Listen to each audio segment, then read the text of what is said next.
તમે એ વિશે શું માનો છો કે છોકરીએ કરિયર બનાવીને પછી પ્રેમ કરવો જોઈએ અને પછી મેરેજ કરવા જોઈએ? કે પછી બાળકો કરીને પછી કરિયર ઉપર શાંતિથી ફોકસ કરવું જોઈએ? જો હું એક વાત કહું કે જો તમે ઘરેથી નીકળ્યા છો કંઈક આશા સાથે, તમારા સપનાઓ છે ઘણા બધા, તમારે ટ્રાવેલિંગથી માંડીને બધા શોખ છે. શોખ સપનાને સૌપ્રથમ રાખો તમે.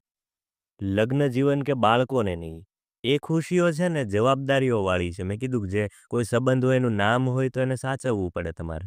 એટલે એ બધા નામ અને જવાબદારીઓવાળા સંબંધો છે. બાળક હોય કે પતિ હોય. અને એ જવાબદારી એ કૂવો છે. એમાં તમે એકવાર ડૂબી ગયા ને તમે બહાર નહીં આવી શકો. પછી સપના બધાય સાઈડમાં જ મૂકી દેવાના લોક કરીને.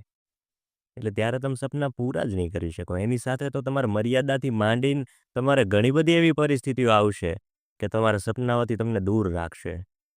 એટલે અત્યારે તમારી પાસે શ્રેષ્ઠ સમય છે. તમે સંબંધમાં નથી, તો તમારા સપનાઓ પૂરા કરો, તમારું નામ બનાવો અને પછી તો તમે હું 110% કહું કે તમને એવું વ્યક્તિત્વ જો મળે તો જ થઈ શકે, બાકી તો તમે સપનાઓ ન પૂરા કરી શકો.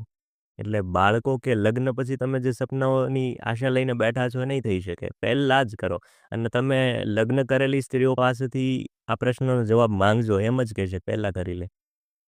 કારણ કે આ જવાબદારીઓ પછી તમને નહીં કરવા દે બધું.